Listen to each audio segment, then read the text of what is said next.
The biggest business story right now, and it actually isn't tariffs or the trade war. It's Harvard University. Harvard's $2.2 billion in lost federal funding puts a spotlight on their huge endowment. So Jack and I jumped in T-Boy style to the economics of university endowments.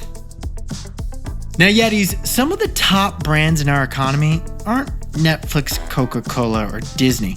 It's America's elite universities. Well put, Jack. And right now, they're all in a political battle against President Trump. To rid America's universities of what he calls woke ideology, Trump is threatening to cut their federal funding. Over Columbia, President Trump made 9 demands of the university. Columbia mostly did what Trump said to preserve their $400 million in federal funding. But Jack, on the other hand, a couple Ivies up north, what was happening over at Harvard? Harvard faced a similar threat from President Trump, but they rejected his demands, saying this: the university will not surrender its independence or relinquish its constitutional rights. So on Monday, the Trump administration froze $2.2 billion that Harvard had received in federal funding. And then on Tuesday, the Trump administration moved to try to revoke Harvard's tax-exempt status. Is this legal, or is this a violation of Harvard's First Amendment rights?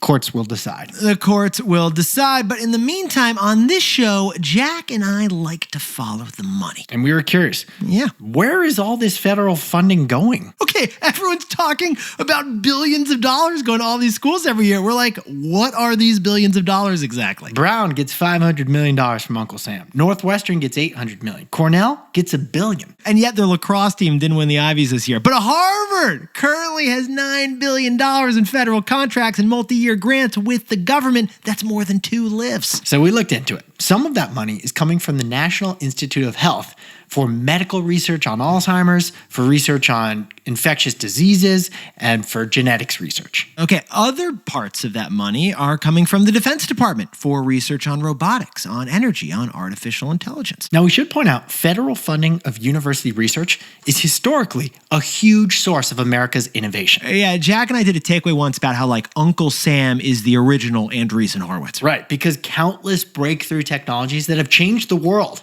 occurred first on college campuses thanks to federal funding footing the bill. Professor Jack, could you whip out the whiteboard and please list some of these incredible technological advances? How about the internet? Ever heard of it? Big thing. GPS, lithium-ion batteries, even the nuclear bomb. All of them originally started with funding from the government for academic institutions. Now, on an annual basis, Harvard gets a little under $700 million in federal money. So we know what you must be thinking, besties. Surely, with Harvard's $50 billion endowment, an endowment worth more than the company of Volkswagen, Harvard can afford this cut in funding. It's not just Harvard. And not just the Ivy Leagues either. Over 100 colleges and universities in America have endowments over $1 billion. Another way to think about the university system is that our biggest colleges are actually hedge funds that use education as their marketing arm. That's kind of a cynical way to look at it, but you could look at it that way. Financially, you can look at it that way. Well, here's what universities do with those endowments.